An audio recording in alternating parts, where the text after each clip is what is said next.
আমরা যাত্রা আজকে শুরু করলাম। আমরা সংস্কার নিয়ে কথাবার্তা শুরু করলাম। আমাদের সমস্যা ছিল আমরা হার্ড কপিগুলো পাইনি, ফলে ওটার উপরে আমরা পড়াশোনা করে যাইনি। আমরা যে বলবো সেটা সম্ভব ছিল না। জানবার পরে তারা বললেন সাধারণ পরিচয়ের সাথে সাথে ভূমিকার মতো কথা বলেন আপনারা। এই ভূমিকার কথা বলতে গিয়ে অনেকগুলো কথাই বলা হয়েছে যেগুলো সংস্কারের জন্য দরকার। যেমন এরকম করে মত কেউ কেউ দিয়েছেন যে ইসলামী যে বিধান আছে, আল্লাহর প্রতি আনুগত্যের কথা আছে, রাষ্ট্রধর্মের কথা আছে, এগুলো থাকতে হবে। যতগুলো ইসলামিক বিধান সংবিধানের মধ্যে আছে তার কোনো কিছু পরিবর্তন করা যাবে না। কিছু কিছু পরিবর্তন করা হয়েছে, সেগুলোতে তারা অসন্তোষ প্রকাশ করেছেন। আবার তারা এরকম কথাও বলেছেন, তাদের বোঝার ভুল আমি বলবো, তারা বলেছেন যে বহুত্ববাদের কথা বলা হচ্ছে, এই বহুত্ববাদ চলবে না। সবাই জানেন আপনারা, গণতন্ত্রে বহুত্ববাদ মানে আল্লাহর একেশ্বরবাদকে অস্বীকার করা নয়। বহুত্ববাদ মানে বহু মত এবং মতের প্রকাশের স্বাধীনতা থাকতে হবে। অতএব আমরাও আমাদের পক্ষ থেকে বলেছি যে গণতন্ত্র যাতে বহুত্ববাদের বহু মতের প্রকাশ তার স্বাধীনতা থাকতে হবে এবং এটাকে কোনো সেক্টরিয়াল কোনো কনস্টিটিউশন করা যাবে না। প্রশ্ন আসছে তাদেরকে কি আবার নির্বাচনে অংশ নিতে দেওয়া হচ্ছে? ছাত্র সহ নতুন তার যে ফেব্রুয়ারিতে দল গঠন করবে জাতীয় নাগরিক কমিটি, তারা বলেছে যদি জোর করে কায়দা করে আওয়ামী লীগকে নির্বাচনের মাধ্যমে আবার এই প্রজন্মের উপর চাপিয়ে দেওয়া হয়, তাহলে সেই দায় শেষ পর্যন্ত যারা সিনিয়র আছেন বুঝে শুনে জেনে আওয়ামী লীগকে তাদের উপরে চাপিয়ে দিলে তাদের উপরে থাকবে।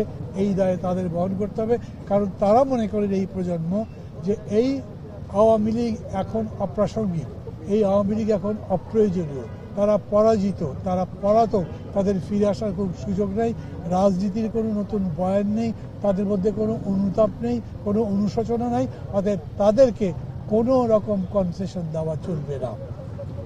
এই রকম করে সামগ্রিক রাজনীতির প্রশ্নে একটা সংস্কার কেন প্রয়োজন, এটার ইন্ট্রোডাকশন দিতে গিয়ে ডক্টর মোহাম্মদ ইউনূস বলেছেন সংস্কারের আমাদের কাছে কোনো বিকল্প নাই। কারণ যে রাষ্ট্রযন্ত্র, যে রাষ্ট্রটা আমরা উত্তরাধিকার সূত্রে বা আন্দোলনের পরিবর্তনের মধ্যে দিয়ে পেয়েছি, সেটার কিছু নাই, সেটা একেবারেই একটা ভাঙাচোরা নষ্ট হয়ে যাওয়া জিনিস।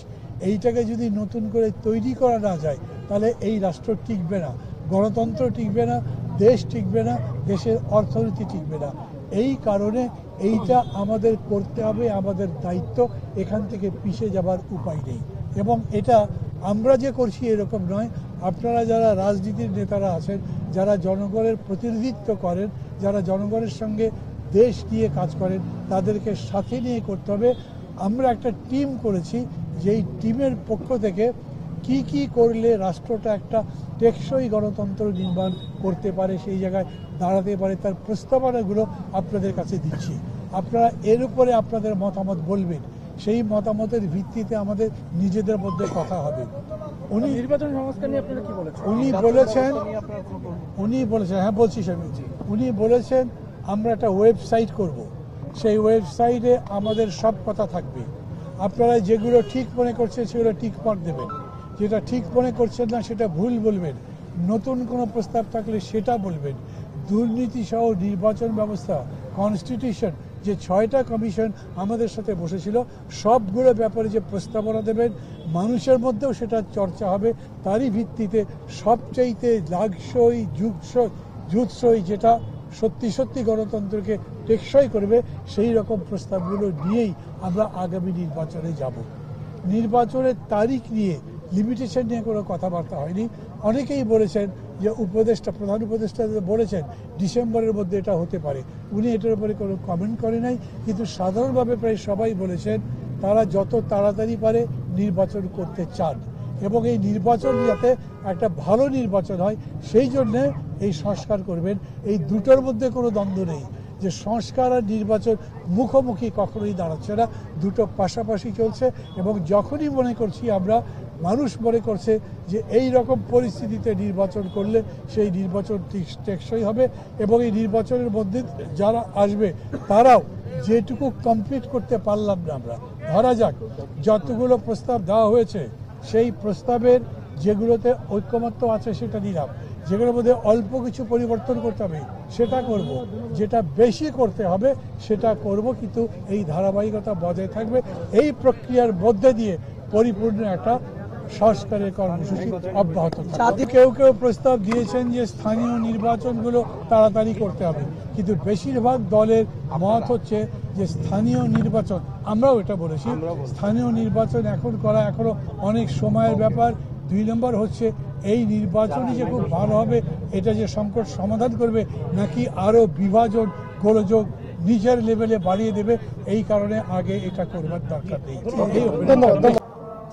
এবং শুরুতেই তারা এরকম করে বলেছেন যে আজকে আসলে সংস্কারের কোনো আলোচনা নয়, যদিও এইটা জাতীয় সমন্বয় কমিশন, যেটার প্রধান হচ্ছেন ডক্টর মোহাম্মদ ইউনূস, তিনি আহ্বান করেছেন এবং এই সমন্বয় কমিশনের সদস্য আছেন ঐক্যমত্য কমিশন, তার সদস্য আছেন যে 6টা কমিশন গঠিত হয়েছে যারা আজকে বসছিলেন সংস্কার কমিশন, তাদের আহ্বায়করা তারা সবাই ওখানে ছিলেন।